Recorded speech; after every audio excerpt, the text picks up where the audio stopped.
And my kids were like, oh, Dad, you a gangster. You was this, you was that. I said, I was that. I'm not that anymore.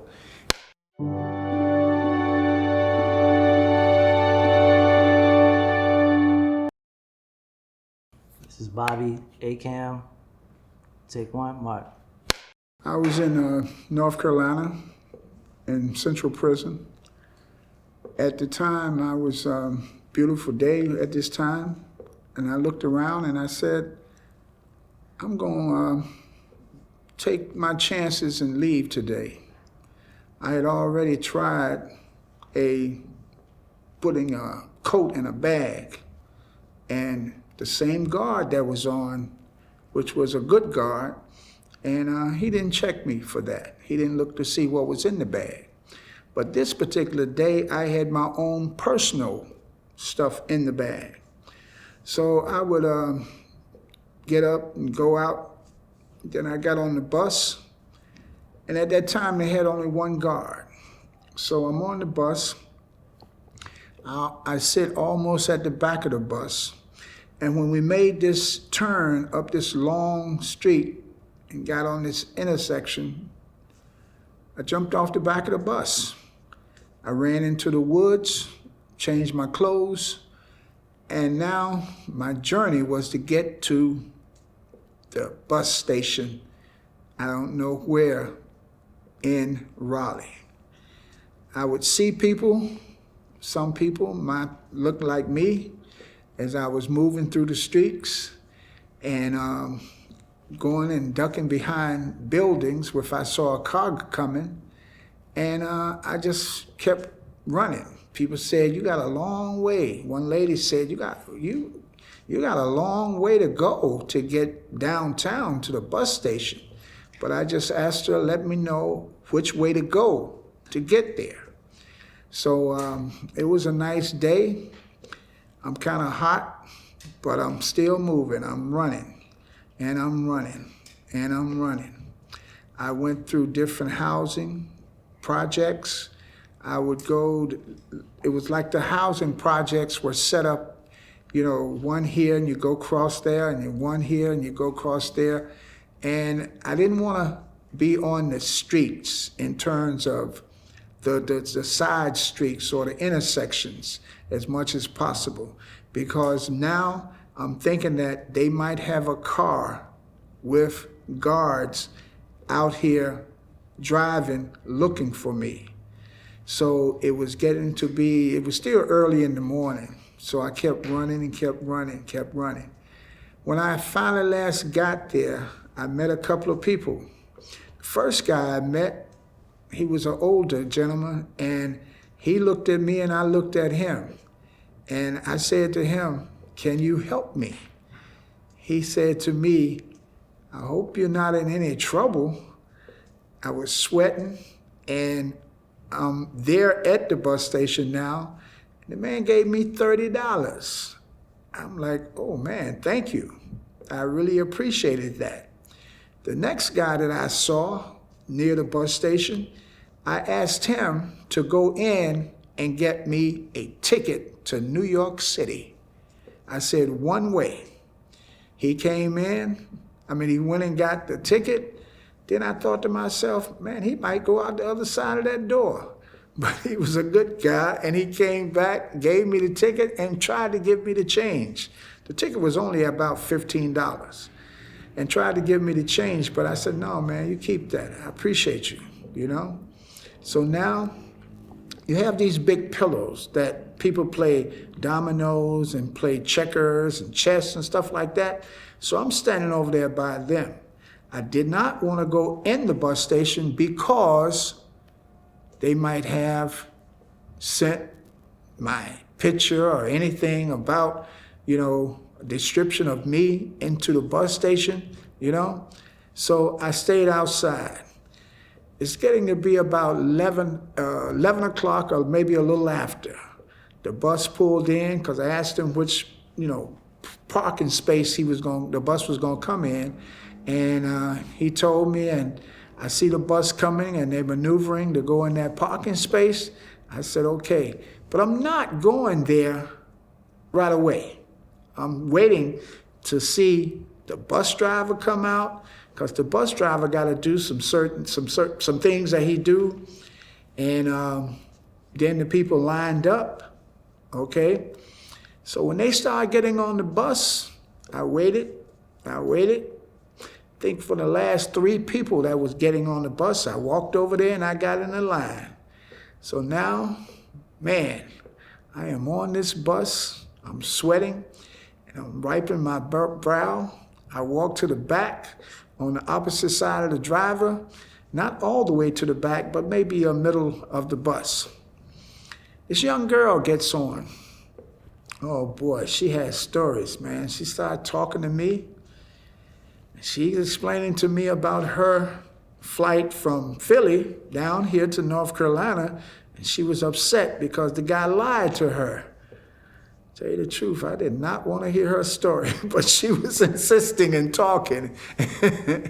And, I found myself listening. So when the bus pulled off, I slumped down in my seat. I just want to have a little headshot to see where I was going out the window. And we started. But the next stop was not out of Raleigh. The next stop was Durham. So now I'm like, oh boy, got to get past Durham. When they leave Durham, we're going into Virginia. I was saying, man, hurry up and get out of here. That's my thoughts at that time. So once a few people got on in Durham, the bus pulled out again. I slumped down in my seat again. The girl is still talking to me, and she's asking me questions about where am I going. I told her I was going to New York. She said she was going to Philadelphia. That's where she was from. So kind of quieting down for a little while, but she, would think about other things, with this guy, that she had met him at some point. They spent some time together in Philadelphia. He told her he had a place, which she said was a lie. He still lived with his mother and sisters, 2 sisters, I think. So I say, wow, But anyway, I'm still going and I'm still thinking. I'm still looking out the window. I'm still kind of tense, having some anxiety, And the bus got to, I think it was either Roanoke, Virginia, or was it Daniel, David, something like that. I can't remember what city it was in Virginia. But now we're in Virginia and we are out of North Carolina. I'm so glad. I sit up in the seat a little bit, and now we're rolling. We're rolling. Danville, Virginia, that was the stop. So we get past Danville and we got 2 or 3 more stops in Virginia. I think the next one was St. Petersburg, Virginia. And we got there, and at that time, a few people got off, and more people got on. I'm looking around and looking at them, and it was, like I said, kind of stressful thinking about it, and, I'm feeling good, though, because we out of North Carolina, and we traveling. And we used to call it, we're traveling on up the road. That's and at this time, there's you don't hear no sirens, no cops, nobody's looking for you? I'm feeling great. But I remember we went to one bus station and they had a guard outside. And this guard was to keep the people that was going to get on this bus like in a line, And I looked over there at him. He didn't see me, but, he was doing his job. So when we left there, I was glad to get away from there because, like you said, the cop was there. I didn't want to see no cops or run into no cops for any reason, And I'm feeling good. And we're moving. I think the next big stop was Richmond, okay? A few people got off in Richmond, a few people got on in Richmond. But now, we are moving, and that's what we want. That's what I want them to do, And the girl is still talking to me, and she's asking me questions about myself now, And at some point, she asked me my name. And I'm thinking to myself now, wow, I said, Bobby. She said, what, Bobby? I said, yeah, that's my name, you know? And I left it at that, you know? And What was your government name at the time? my government name was Walter Curtis Miller. But, you know, I knew I wasn't going to use that name as my journey to New York. I had had some conversations with some people that had the same issue when they escaped, that they used their same name. There was one guy, he would escape, and he went back to his hometown and tried to get a driver's license. And I said, wow, you know. Then there was another guy that escaped. He was a white guy. He went to New York, but he used to hang around the bus station. So he's hanging around the bus station, and finally a cop asked him, what's your name? He couldn't show them any kind of ID or anything like that. So they said, come on, let's go check you out. So they take him to a precinct, do a fingerprint check, bam, he's an escapee from North Carolina. Those things I said to myself, I was not going to do. I'm going to use another name, not my real name. And that's what I did as I went forward on up to New York. So when you get to New York, first question is, why did you choose New York? You were from North Carolina. Because I had been to New York many a times as I lived. And we used to go shopping in New York. We used to go down to Orchard Beach, not Orchard Beach, the Bowery. And down that areas where they have the Jews that have the clothing stores like that, you know. And we would buy clothes, and, you know, I was still going to school, man. And, you know, I like to have nice clothes. And they had nice clothes there. But how did you live in New York as an escapee? Like, so when you get off the bus, take me through you getting off the bus in New York City. How do you get an ID? How do you get Social Security? When I got off the bus in New York, I went through the back door. I didn't even come to the front of Port Authority. I was afraid that there might be cops standing around there, which it was. So I go out the back door.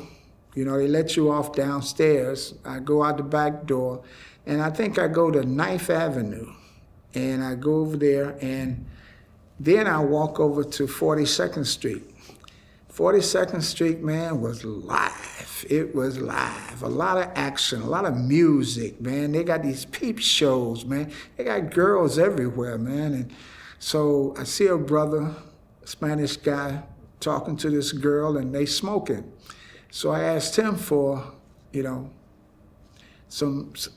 he thought I wanted to smoke from him. I said, no. I said, I got $5. I give you $5 for a little piece, you know, of your, smoke. So he said, okay. And he took a paper. He had some paper, and he broke me off some, he called it Panama Red. And he broke it off. It was all stuck together. And he broke it off and gave me a $5 piece. So now I need some paper. I go up to the corner of 7th Avenue and 42nd, and they had a drugstore there that sold everything, you know, all these big bombs and all the stuff that's, you know, you can smoke marijuana with. So I buy me some paper, and I break it up, you know, and keep it in this paper, and where I'm going to put it, you know. But anyway, there was a movie theater at that time there, too. And I went downstairs. When I got downstairs, I saw all the action. I'm like, oh, boy, look at all these beautiful girls, you know. And they down there hustling and making money, you know. So I stopped for a minute. I had $5, you know, got me a little head job, and then I came on up. And I did my thing, you know. I rolled it up, and I started smoking, man. And I said, oh, man, this feels and makes me feel so good, you know.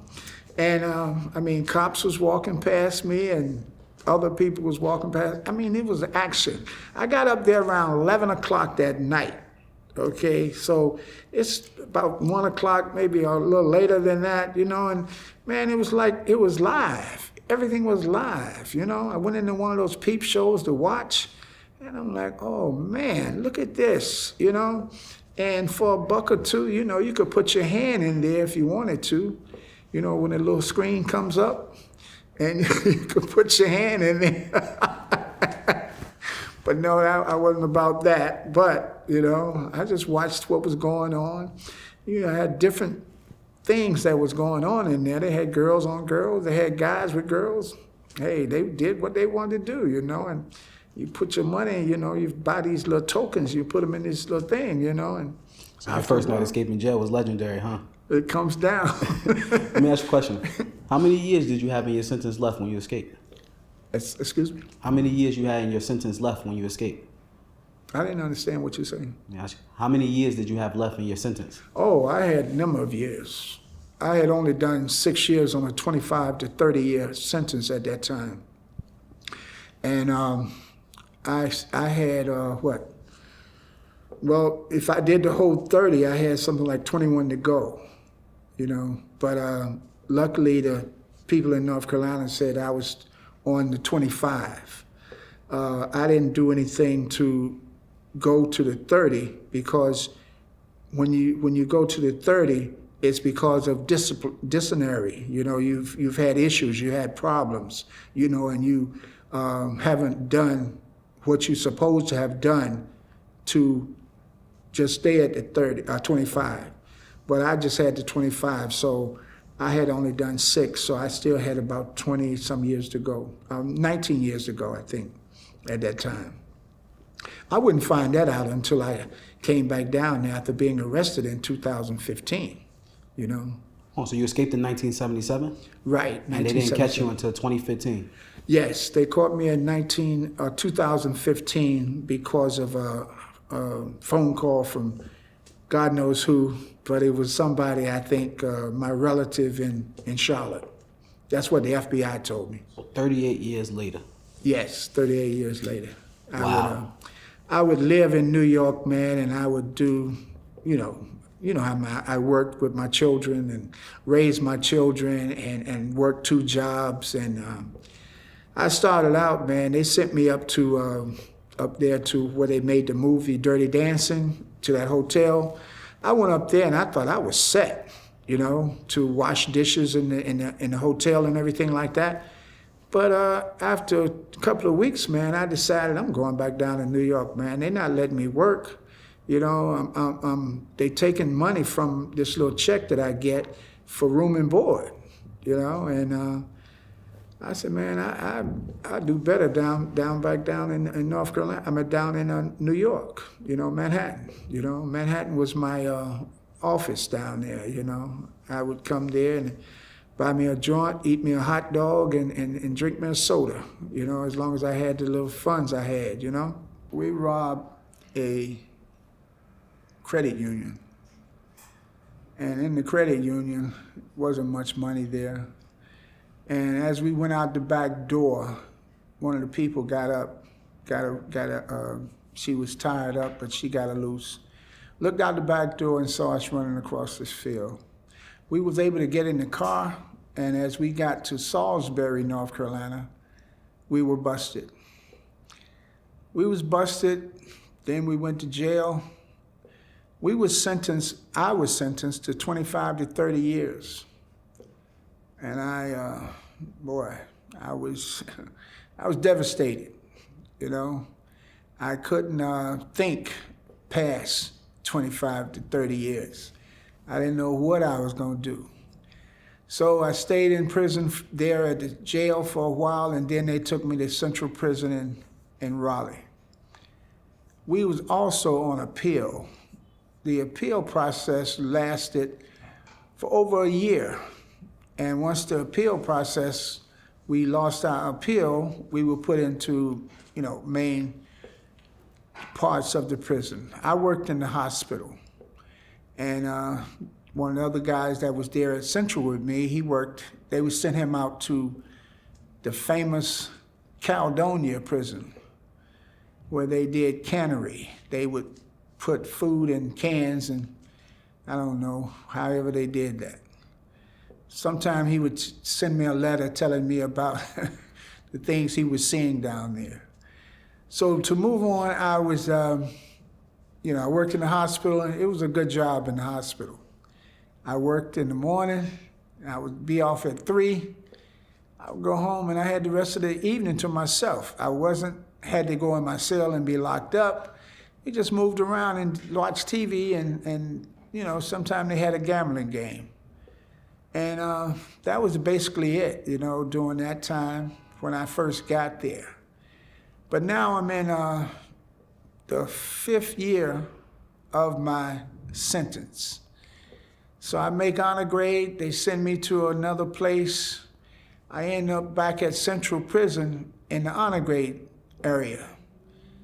So now I'm on jobs, and they move me from this job to that job, and it really was a, heartbreaker, and it got on my nerves. I'm doing the best I can, man, trying to keep myself straight. But I'm being pushed. I worked in the canteen. I worked in the kitchen. Those are good jobs, You got paid every day. That $7, man, really did a lot, So now I'm at the point where they done moved me to this job on the road. Man, I am not liking that. I'm too smart, and I'm too capable of doing other things than to work on this road, picking up paper sometimes. But anyway, I would just say to myself, I'm going to pick a time and I'm going to get out of here. And that's what I did in 1977, November. I can still remember the date, November the 8th. And got on the bus that morning, had a coat, and I went through the gate with my coat, personal coat, and I got on the bus.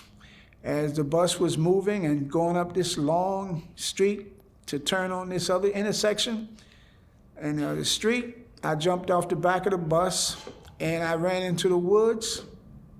Hold on. How was you able to jump off the back of the bus? There was no guards? There was nobody looking for you? One guard driving. You had other guys on the bus also. You got about, I would say it's about 30 of us on this bus. So you knew if you jumped off, he couldn't chase you because he had to worry about... Couldn't chase me. He had to worry about them other guys too. One inmate was not going to stop him from doing what he's supposed to do and drive that bus to that thing.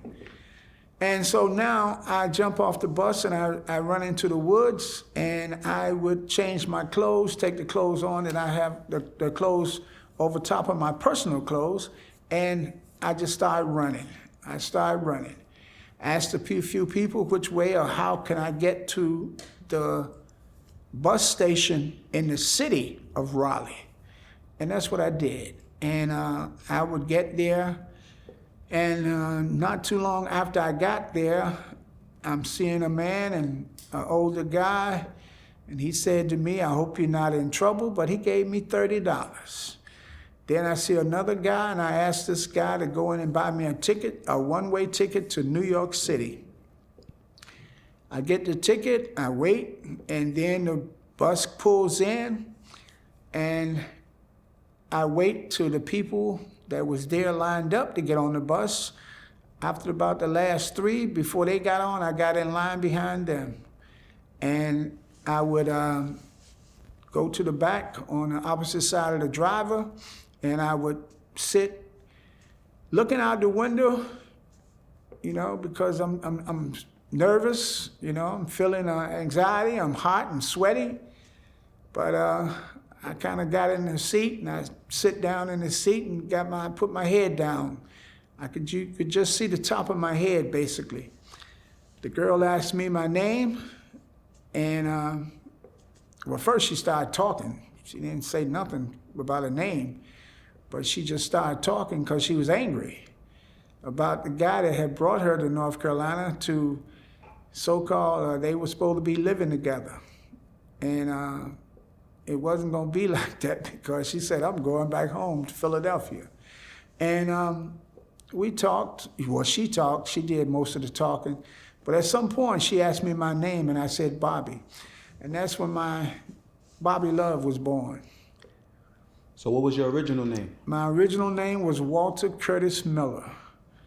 And I knew I couldn't use that name, and I knew I wasn't going to say my real name to anybody, because I don't know if people would say, did you see this guy, give a description of me on this bus, and did I talk to somebody and they go find this girl and they said, oh no, no, I wasn't going to do that. So I gave her Bobby at the time. And we rode on up the block, rode on up to New York, made some stops in Virginia, and D.C. Then we got to Philly after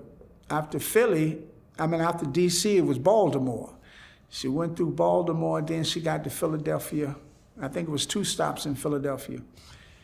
Then I got to, now I'm headed to my state, New York.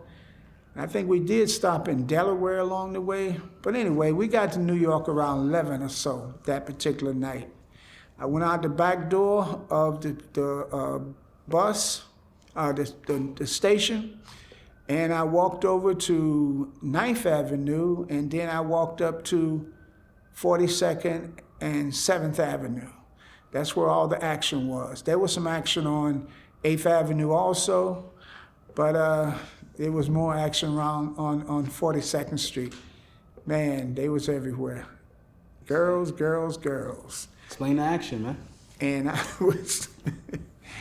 I was ready for everything. So I see a guy and I buy me a little piece of reefer. I go downstairs and see a guy. I see this girl. Took another $5. Got me a little head job, and I came out, rolled my joint. I was feeling good, feeling great, man. I'm like, oh man, this is so good, man. And my life was starting in 42nd Street. Sorry. So, how many years did you do before you escaped on November 8th, 1977? I had done 6 years. Okay, so 1977, were you ever caught eventually? Was I what? Ever caught eventually? In New York City, did you ever get caught? Did Oh, they ever no, find you? no. I did something dumb in New York City before I was arrested in 2015. At one point, I was down on 8th Avenue one night, 42nd and 8th Avenue, and I didn't know nothing about these decoy people. So I was actually working now. I'm working for Hertz Rent-A-Car, okay? And I'm walking down 42nd Street, and the guy bumps into me, I said, what, you all right, man? He acted like he was drunk, okay? So I tried to hold the guy up. He bumped into me again, and he did it deliberately, bumping into me, And when I saw his backpack, he had a $5 bill sticking out of it. Me, like a sucker, I pulled a $5 bill out, and they arrested me. I went to a precinct, the first precinct, Center Street, and they had all these other guys there also. At that time, I'm like, what did I do to do this, So anyway, I spend the night there. I got to watch my back. I had to put my back up against the wall, Now, I had on a pair of alligator boots that I had, okay? And the guy said to me, man, give me them shoes, man, because they're going to take them when you get to Rikers Island. And I'm thinking to myself, I hope I don't go to Rikers Island, because my story is that this guy deliberately bumped into me. I did not try to harass him or rob him, okay? So I spent that night there, and the next night I went to see a judge. So when I go to see the judge, and the cop that did all this, he was a red-headed cop, he was there. So when I explained to my lawyer the story, he told the judge about what happened and how this happened. So the judge said, is this guy that arrested me, was he there in the jail? In the courtroom. And the judge, and the guy raised his hand that he was there. And the judge said, is this true that this happened like that? And the cop said, yes, that's how it happened. He said, Bobby Love, go home. I was so great. I was so happy, man. And they didn't fingerprint me or anything, to find out who I was. How did you legally become Bobby Love as an escapee? Okay, when I was walking one day, I'm walking towards, I don't know, over by the Bowery. I saw a Social Security office. So I go in the Social Security office and I ask for a Social Security card. The lady told me that they would have to send it to me. Do you have a home address? I gave her my former address in Washington, D.C. I'm sorry. She would say to me, oh, you sending it to Washington, D.C.? She said, but you gonna live here? I said, yeah, I'm gonna live here. She said, okay, well, I'll give it to you right there. I said, wow, okay, thank you. And she gave me my name, Bobby Love, on the Social Security card. I'm sorry, John, I got a cough. Good, man, take your time, drink some water.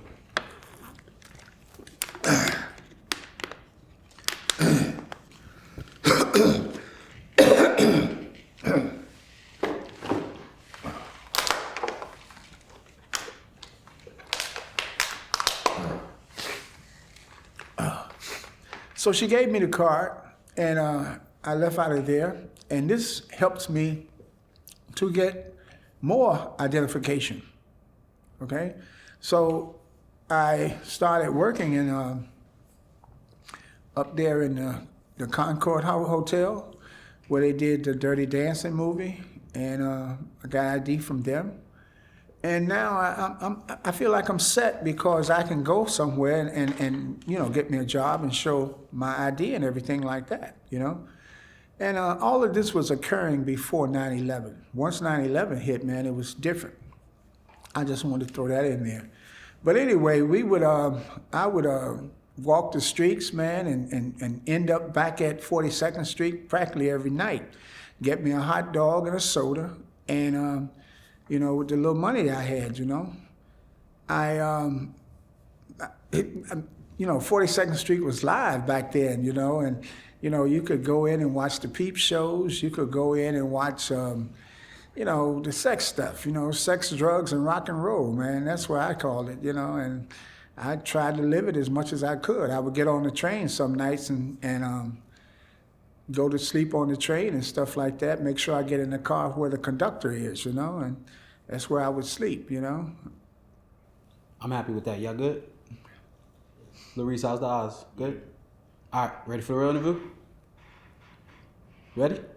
Yeah. We're gonna keep rolling. What's up, Bobby? How you feeling today? I'm feeling great, John. I'm feeling good. Well, I'm happy. Yep. I'm looking. What's up, Bobby? How you feeling today? I'm feeling good. I'm feeling great. All right, man. Explain to everybody who's Bobby Love. Take me from day one.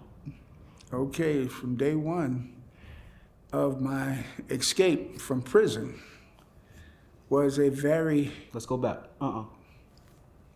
Take me, let me ask the question better. Let's start over. What's up, Bobby Love? How you doing today? I'm good. How it feels to be off parole all these years? Oh, man, it feels great. It feels great. I don't have to go over there and hear all this chatter from these cats that's, still on parole. So before we get into how you escaped prison and lived a free man for 38 years before you was caught, take me back to Walter Miller, your government name, and explain to me how your childhood was like growing up in North Carolina. My childhood was good and it was bad. I would say the good part about it was my mother, as she raised all of us, she told us and things are not going to be like you want it to be, and you have to accept it that, it's a struggle. And the first time I realized the struggle was when I was playing basketball at my community center. I used to go to the community center every evening because my mother, she couldn't hire a babysitter for us, so we would go to the community center, and she would pick us up there, mostly around 6 o'clock in the afternoon. That's where we should be. And as time would go on, like I said, I played basketball. The segregation that started in Greensboro with these guys from A&T. Actually, they was from here in New York. And they went to a H.L. Green, and they would go to the lunch counter, and they said to the people, how much did it cost to sit over there? They said, you can't sit there because that's reserved for the white people. The guy said, well, how much are they paying compared to what I'm paying? They said the food is still, the prices are still the same. So the guy said, well, I'm gonna sit over there then, And the lady's like, please, mister, don't do that. She was a black lady, so she was kind of afraid of what was gonna happen. Sure enough, the cops rushed in, and that was the start of the boycott of these stores and stuff, and segregation. I wanted to go down there, and my mother said, if you go down there, boy, I'm gonna tell you, put up. But she didn't never let me go, and I didn't go. But my basketball coach was there. So I'm playing basketball, and we got no coach. And myself and another guy that I was playing with, we kind of coached our team from then on. And we ended up losing one game. Then we went on the other side of town over to NOCO Park, and we beat them in the championship game. And that was the start of my basketball career down there. So basketball was really important to you as a child? Oh man, I loved it. I loved it. We played twice a week. Heard a rumor that you played with NBA top 100 player Bob McAdoo. Yes, I did. Yes, I did. Bob McAdoo and I went to school. We started in elementary school. His mother was a teacher. His father was a painter. And all of them was very, very tall. His mother, his father, all of them. So we went to this school called David D. Jones. But McAdoo had a bad accident with his family. He stayed out of school for a whole year rehabilitating himself. And he went to Lincoln, and I ended up going to another school, was called Price. But then when they made us go to the school in our area, we met up again, and we went to school at a school called Gillespie. And we graduated from there, and we went to Ben L. Smith.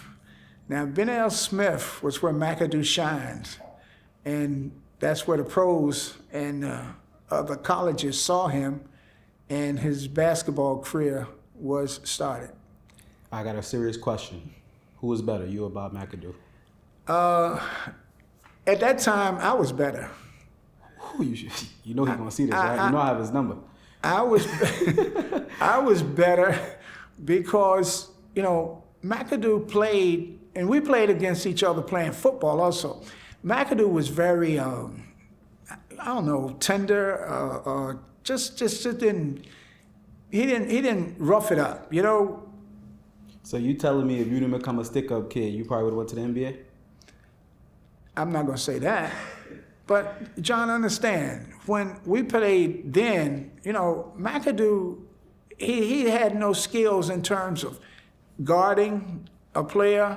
I can remember times that, he would run out there on me, man, and I would go right around him and make a layup, I would shoot a jumper. He was taller than me, but I would still shoot a jumper over him and make it. We used to play at lunchtime, and we had fun playing, But as time go on, when he went to Vincennes College, and then he came back and was at North Carolina, I'm like, wow, that's McAdoo. He's really shined then. He had really learned everything that he could learn to play the game. He played for Dean Smith one of the greatest coaches that you could have in basketball. You know? That's a crazy and interesting story. Just to stick on your childhood, though, I know that when you were young, your dad passed away. Talk about how that happened and what that did to you as a child. Okay, I was 9 years old, and I wake up one morning, my sister, well, I woke up in the middle of the night. We lived quite a distance from where my father lived. My mother and father had divorced and separated, or whatever you want to call it. My sister said, Daddy died. She was crying. She was very loud. She was screaming. And I said to her, I said, how you know? Because we wasn't over there where he lived. And I said, how you know this is true? I questioned the people that told us and called us and told us that. Gene said he's in a fire. His house burned down and he was in there. I said, you kidding? I couldn't believe that at that time. And I kind of just, I don't know, I just felt real bad. I felt like I don't know, I can't explain it. But anyway, after that night, we went over there where he was allegedly to have been, died in the fire. And the whole place was burnt to the ground, And they said they brought out what they could of him in terms of his body. You got to understand that back then, there was no real. I know Mr. Brown, the funeral director, man, he said he brought out what he could. His people brought out what they could. So I'm thinking that my father's body was in pieces, and they got as many pieces as they could. But we moved on from there, and actually things got better for us because my mother was able to get his pension and things like that. And we had that Christmas, he died in November. That Christmas was the best Christmas we ever had. I got a bicycle, my nephew and my brother got a bicycle, My mother bought my sister a stereo, and man, it was nice, But it was at the expense of my father, though, that all of this came about, And would you say that's when, you guys started stealing and started robbing? Like, did you feel like there was a moment when after you lost your dad that things changed for you? Yes, a lot of things changed because I was when I got to the sixth grade, that's when girls started to pay attention to me. And girls started to say little things to me. And I had, I was wearing, nice clothes and stuff. My mother bought me some nice pants and some shirts, and I said, Mama, she tell me to wear this all week for a whole week. I said, no, Mama, I can't wear this a whole week. I wear it one day and wear another shirt the next day. She said, who's gonna iron it for you? So my mother taught me how to iron my own clothes, So that's what I started doing. I started taking care of my own clothes, And I would buy myself stuff when I could, And then I found out, man, that I could go over to the golf course and I could caddy, And I started doing that. And then I found out you could lay away clothes, And I started doing that, So that was my start, man, of nice clothes and stuff like that. Going to concerts and stuff like that, So that's what became of it. But along the way, I was doing stuff also that was bad and wrong.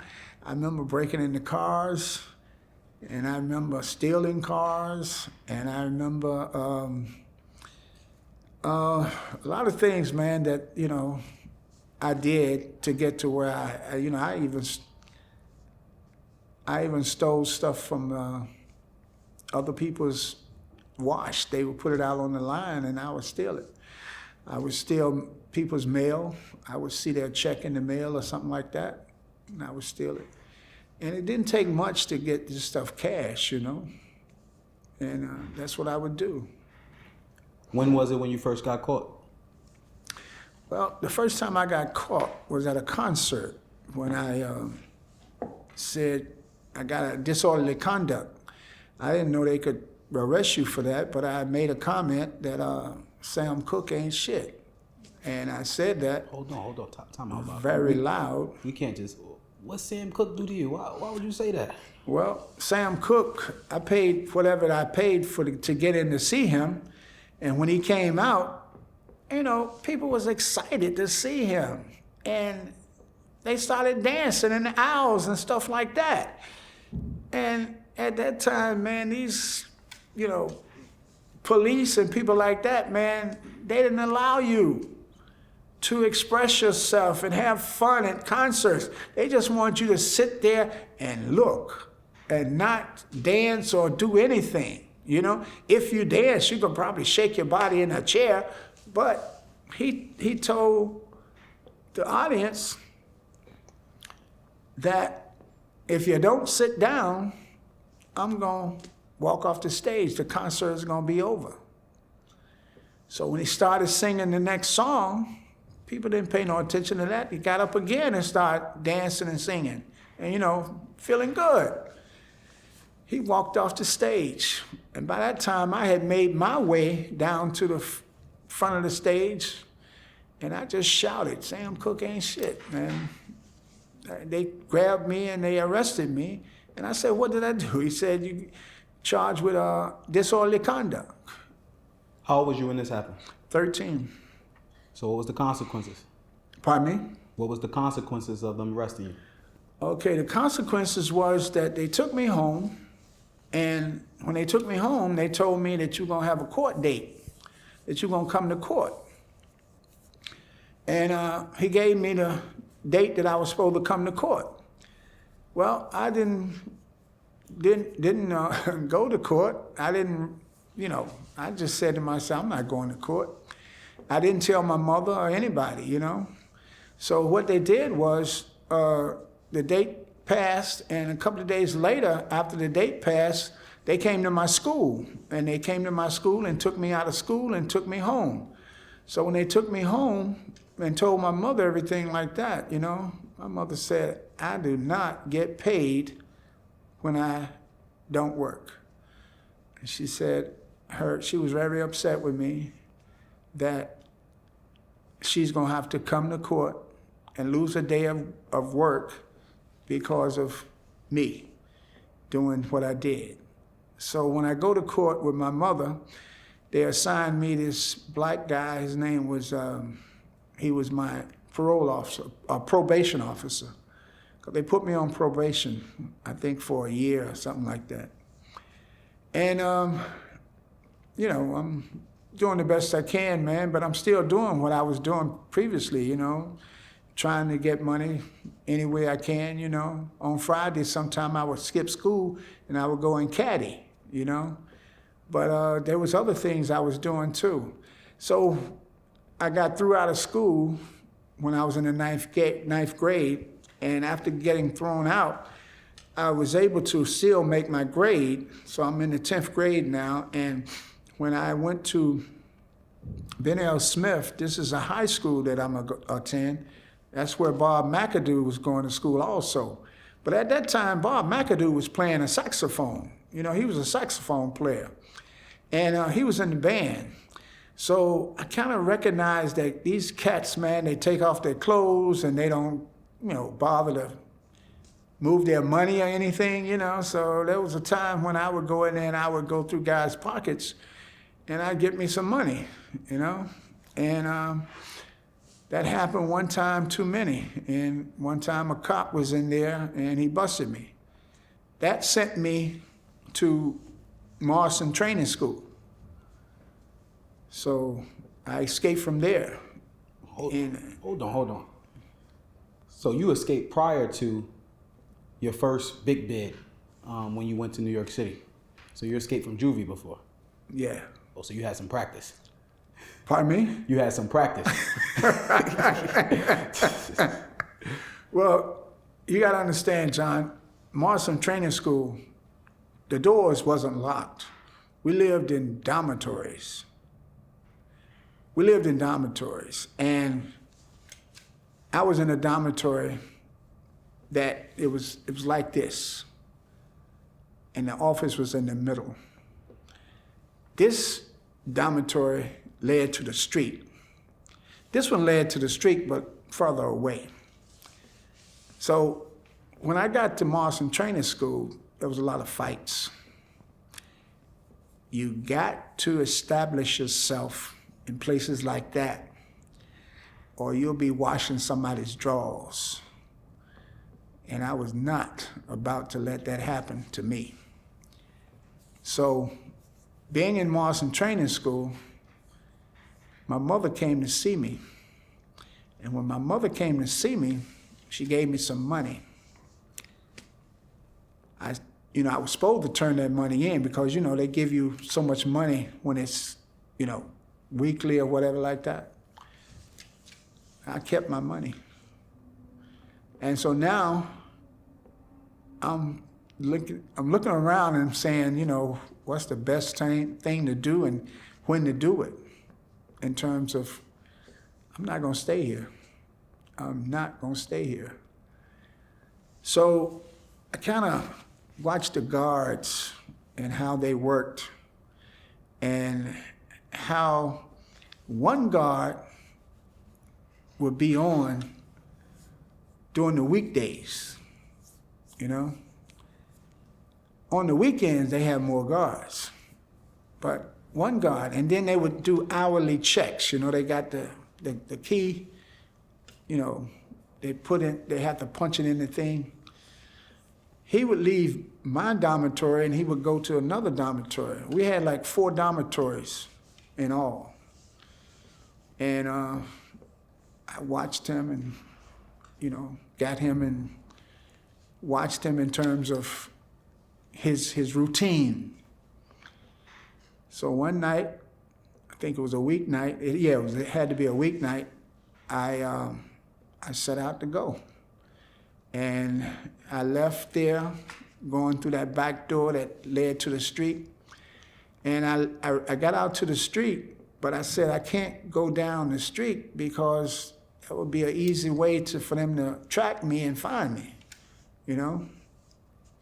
So as I ran and ran and ran, I was still in the street, but if a car came, either way, I would jump on the side and get under this little part of the hill, because the levels kind of sloped down. So now I'm thinking, I used to hear a train over here at night. I said, there's got to be a train track over here somewhere. So I started walking on the little brush side, and I'm thinking to myself, it's got to be a train over here. It's got to be a train over here. And sure enough, I found those train tracks after about 3 cars had passed me when I dumped down into the side. And the train tracks, I walked the train tracks. They can't see me from the train tracks if they're coming up the street driving a car. They wouldn't be able to see me. So I said, this is good. So I walked all the way up to this place called Hamlet. And lo and behold, so this was God. Lo and behold, I see a bus station right there as I get to this little city. And it was just light. It was just turning light. The sun was just coming up. I went in there and I bought me a ticket to Greensboro. So I go to Greensboro, but a couple of people told me, say, man, they was at the school today. They said, man, they was looking for you. I said, yeah. They said, yeah, it was policemen and some men in some suits, I said, wow. So I ended up going to a friend of mine's house where I used to live. So I go out to his house and I told him everything. He knew what was going on. So he said, man, you ought to get out of here, man. So I said, yeah, I am. I said, but I need some money. So he went and got me a ticket to Washington, D.C. So I had a brother in Washington, D.C. at that time. So I went there and stayed with my brother Raymond. And I would have fun there for a while, but I got in trouble there too. I didn't learn nothing from this past experience. I got in trouble there, And actually in 1969, I got shot when I was in a robbery. We was robbing a, what was it? I can't remember the name of the drugstore, but it was a drugstore over in Southeast Washington, D.C. And I came out of there, I had all the money in a bag, and the guy shot me. I got shot in my behind, and the bullet came out down here near my scrotum. That was in 1969, Richard Nixon's inauguration day, January 20th, 1969. I remember that date. So I'm ignorant and stupid. They take me to the hospital. The priest said to me, "Do you have a religion?" I said, "Why?" He said, "Son, what are you? Do you have a religion?" I said, "Man, leave me alone." And then they said, "Well, we got to do surgery on you." I said, "No, you're not. You're not going to do surgery on me." I said, "The bullet went through me." He said, "Listen, you need to have surgery. If you don't have surgery, you can die." I said, "Man, get out of here. I'm not going to die, you know. I'm just acting stupid." And so I go to ICU, or I go to this place, they prepping me. So the guy said, "I got to shave you." I said, "Man, don't shave. No, you're not shaving me. You're not shaving me." But I had one hand was locked on my wrist to the bed rail. I only had one hand, and I kept trying to push him away. So then, next thing I know, somebody was putting something on my head, over my head. And I said, "Man, what's that? Stop doing that." So he would put something over my head, you know, they put me out. And sure enough, they shaved me and operated on me. And he told me that they got all the gangrene that could probably develop in me and kill me out of me. That was from the bullet. How much time did you get for that robbery? Okay, I did 18 months in a youth facility, our youth center. That was in Lawton, Lawton, Virginia. Now that place was a bad place too. You know, we had about 6 different dormitories, you know. And I worked in the kitchen. First, I worked in the kitchen in the butcher shop. And I didn't like that, working in the butcher shop. So they put me on the pots. So I washed pots. I was fine washing pots. I didn't care. So I did such a good job on washing pots, they moved me to cooking, you know. And the guy said, "I can read and write." I said, "What do you mean?" He said, "A lot of these guys that be in here, they can't read and write, you know. At least you can read and understand a recipe and how to follow the recipe to make whatever." I said, "Yeah, I can read and write." So now I'm working in the kitchen. And I had one encounter where I hit a guy over the head with a pipe. He stole my underwear. So I used to have, you know, these yellow underwear. This girl sent them to me. And I had a green set, you know. She used to send me money every once in a while, you know. And that was cool, you know. And I promised to her that I was going to come out and be with her when I got out, you know. Were you telling the truth? No, I didn't. Come on. I never saw her no more. But I did 18 months down there. My mother sent me a radio. And I would come out of there after the 18 months and go to a halfway house.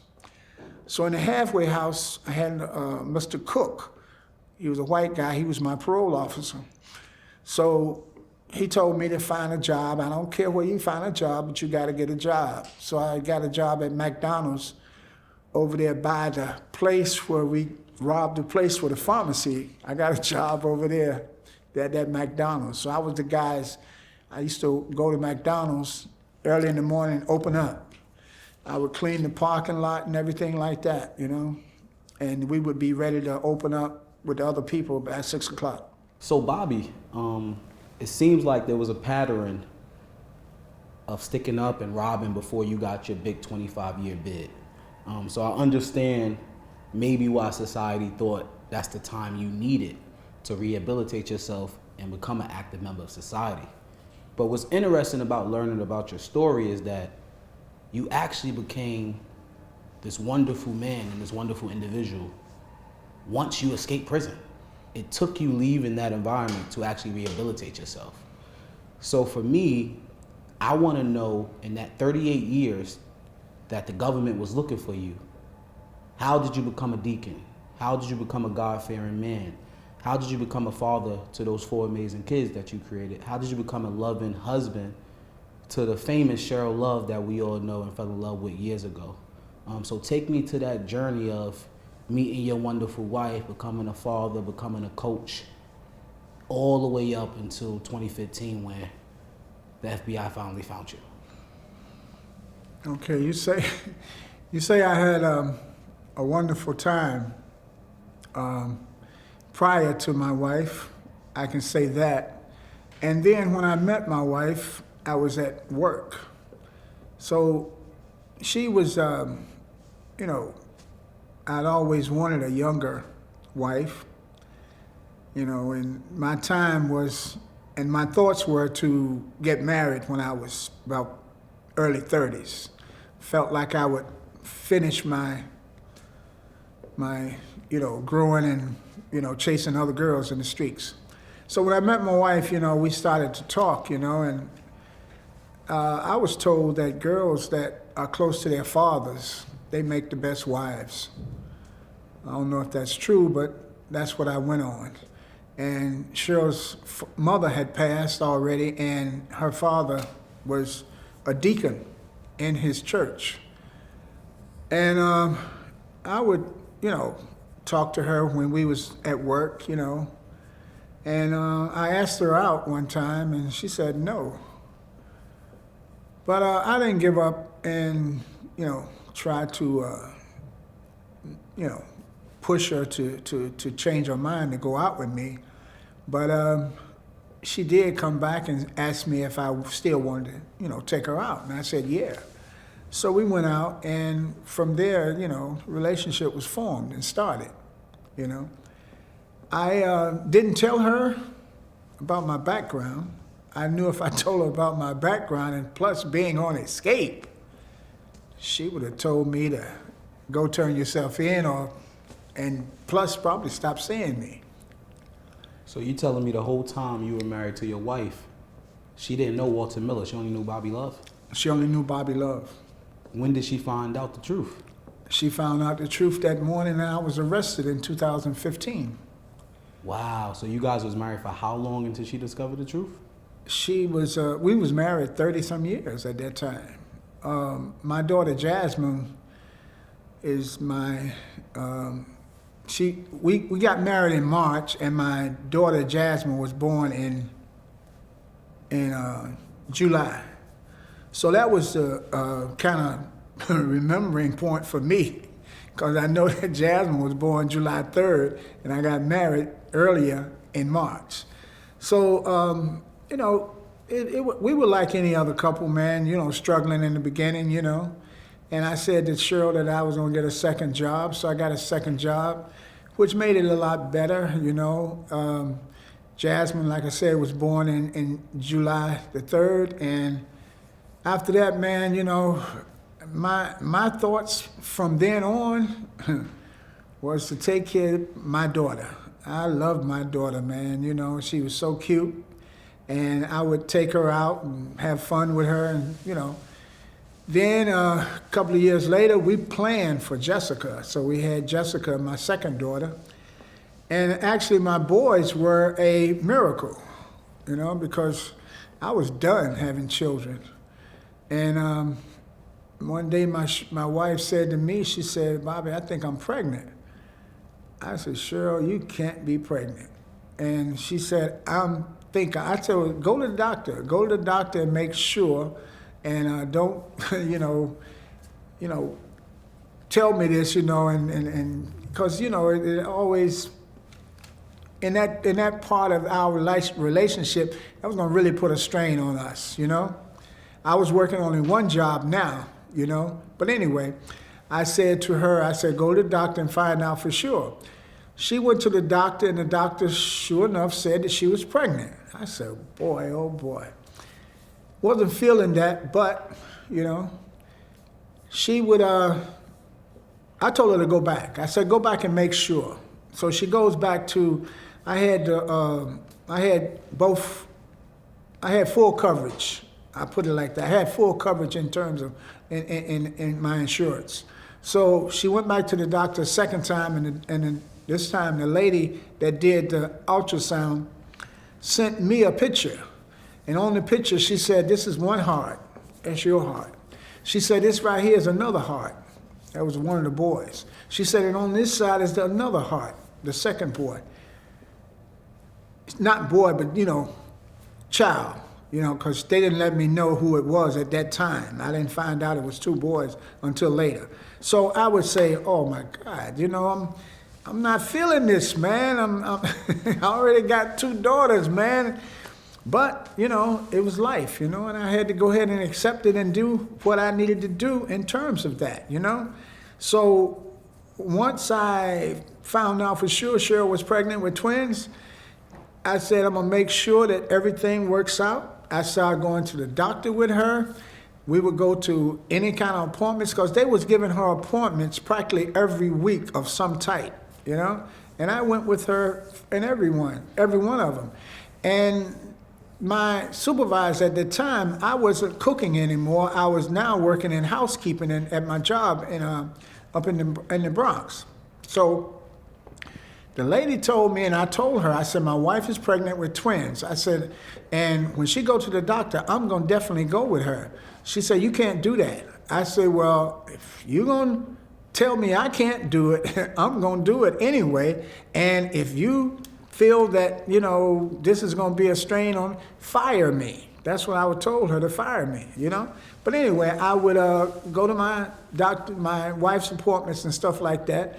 And the lady that I was working for, the supervisor, she told me that she threatened me and said, they're going to do that. They're going to fire you. I said, okay. But it didn't happen. So my wife had my two boys, and everything worked out. We took some time. And next thing I know, we are living and feeling good about, our children and stuff like that, So let's fast forward a little bit. 2015. All your kids is grown. All their last names is Love. None of them know about your past. Did they ever get to meet your sisters, your brothers? Did your family keep that secret from them? Okay, I took them to Disney World. I took them to my sister's house. And I told my sister, don't tell them nothing about my past. I said, my past is my past. Just leave it there. And my family, my sister, my nephew, all of my other kids, our relatives, nobody said a word, My brother that's passed now, my brother Raymond, we came to his house in Washington, D.C., and we just had a good time anytime I brought them down there just to meet my family. My sister insisted on me getting my kids to know my side of the family, because in the past we had always gathered around George, her father's side of the family. So my sister said that your kids need to know our side of the family also. So I made it a point to go down there on vacation. I made it a point for us to, get together at times. Like I said, I went to Disney World with them, and that's what we did, When my son Jordan got to be 9 years old, somebody gave him a flyer to play football. I didn't want him to play football that early, but he would, my wife paid the, interest fee for $100, and he was playing football. So as I went there every day, I started coaching and being a coach with them. When football season was over, I started coaching baseball with my other son, Justin. And, we had good times, In 2 years, the first 2 years of football, we won a championship. Then I won the baseball championship 2 years later also.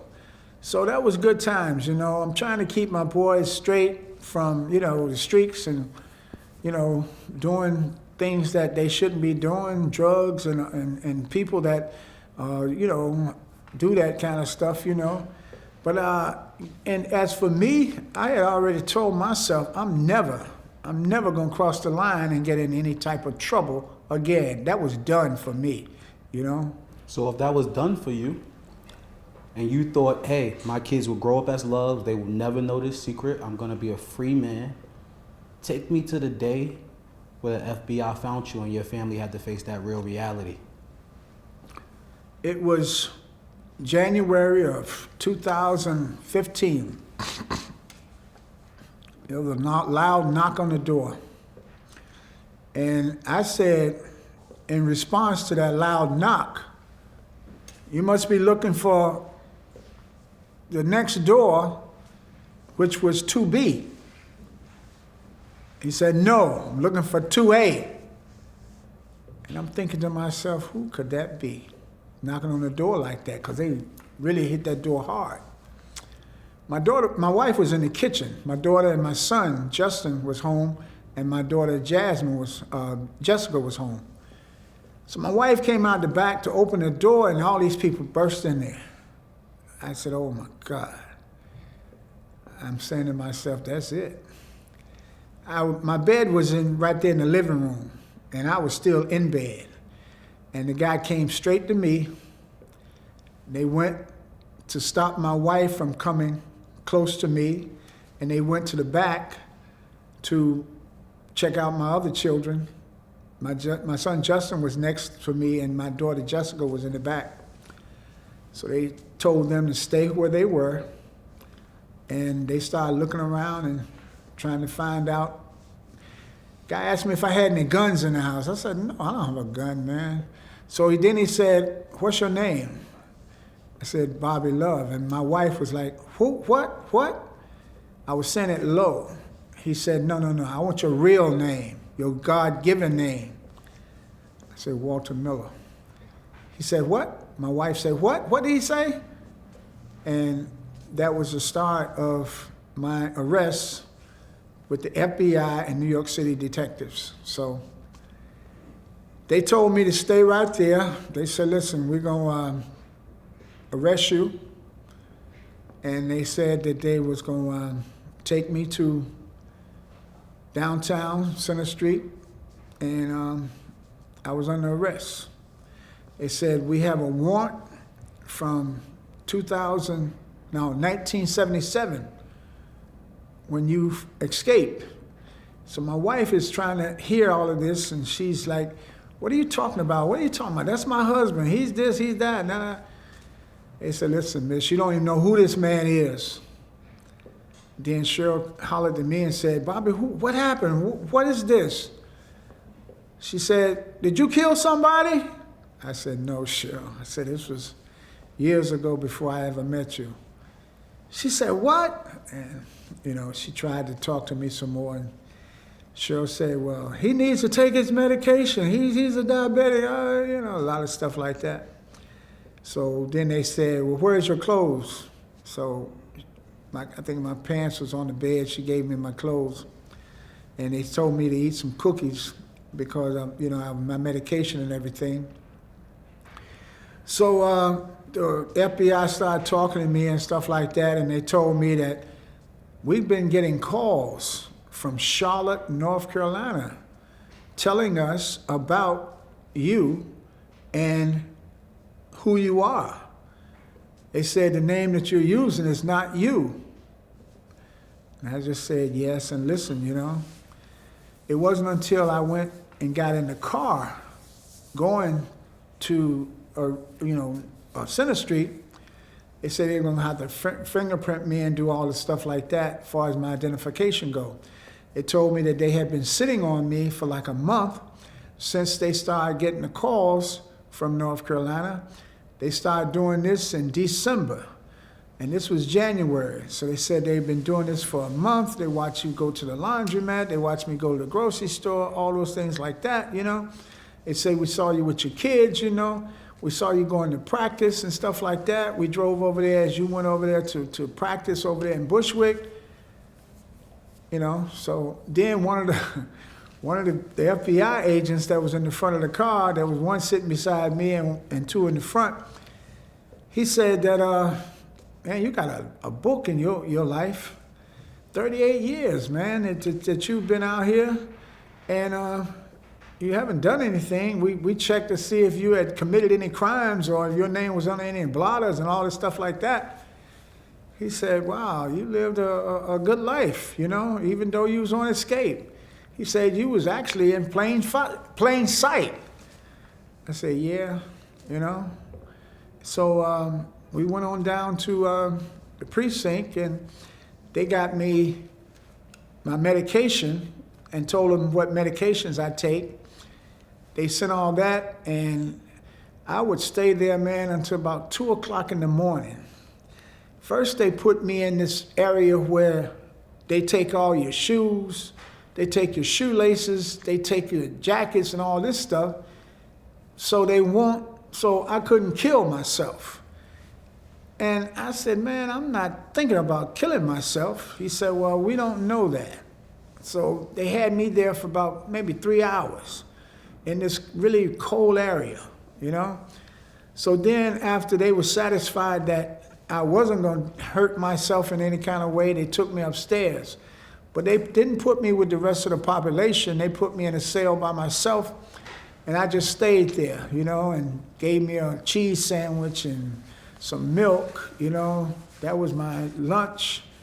And then they gave me another sandwich of something later on that night, And now they got another shift, and some of those officers came over and just looking at me because I guess they had read my papers to tell me, know about what had happened. And one of the people came over and said, man, you was on, how did they find you? I said, I really don't know, man. And actually, I didn't want to talk to them, but came over and they asked me a few questions about, man, you was on escape for 30-some years. Boy, oh boy.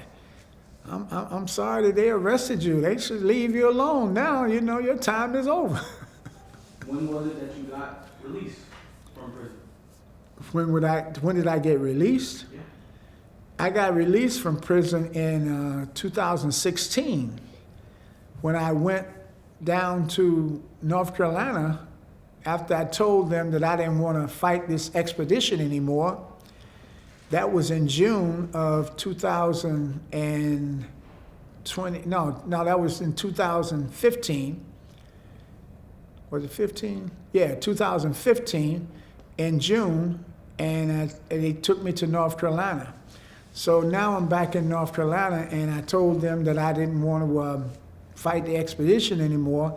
They said, we're not going to charge you with escape from 1977, but we are going to pick up for the time that you escaped in 1977. So your time is going to start from there. And I'm like, I'm not understanding all this, If I felt like it was mumbo jumbo. But they said, your release date is 2024. You're going to, if you are paroled, that's how long you're going to be on parole to 2024. I said, wow, So after that was in North Carolina, the lady told me that because they take you to diagnostics and they run you through all these tests and stuff like that to see if you still have some sense about yourself or understanding about things and stuff like that. So I went through diagnostics and stuff like that. I was there for a week, and then they sent me down to a place called Spruce Pines. So when I go to Spruce Pines, this is a place where I'm going to be staying here, and I got a lawyer who is from the what you call the Innocence Project. So my lawyer is a man there in Raleigh, and I come to find out that he is a man that works for the state, the Innocence Project. So I'm saying that my thoughts were, it's not that much he can do because he works for the state, you know, but he runs the Innocence Project in North Carolina. But anyway, he would write to me and tell me, don't get excited, but we're going to try to get you a parole date. I wrote him back and told him, don't tell me anything negative. If you don't know what's going to happen, don't tell me, speculate on what's going to happen, you know? I said, don't tell me anything negative. If you got something to tell me, make it something that's going to help me, you know? So me and him didn't really see each other. We was writing letters. But he did send a lady to see me over there in Spruce Pines that was in that part of the state. So she told me that they was going to get me a parole date. And she said, don't get your hopes up because nobody ever gets parole on their first try. And I said, okay. But, you know, maybe I might be the first one to do that. And sure enough, I didn't go to my parole, but they got a parole date for me for October the 27th of 2015. When they told me 2 weeks before Thanksgiving that they had given me parole, I wanted to jump for joy, you know, but you can't do a whole lot, or you shouldn't do a whole lot when you're about to go home and all these other cats are there, you know. So anyway, I would get myself ready to leave. I called my wife. My wife already knew because my wife, my daughter, my father-in-law, and my sister were the ones that was at my parole hearing. And I had letters from people. The coach that I worked with as a baseball coach and a football coach, he has wrote a letter for me, but the best letter was from my bishop, Bishop Whalen Hobbs Jr. He sent them a letter, man, explaining and talking about me as I had worked in the church and doing everything.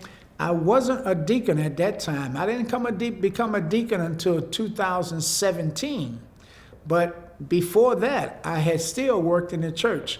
I was now going to church faithfully every Sunday and doing what I could do in the church. And then he told me he was going to make me a walking deacon. And in 2017, that's when they had the convocation. And I pledged and gave my life to God. Wow. Amazing story. It's crazy how you made up a last name Love, and the ending of your life is just full of love and people supporting you. Despite you lying for 30 years. Yes, yes. And you said something very interesting.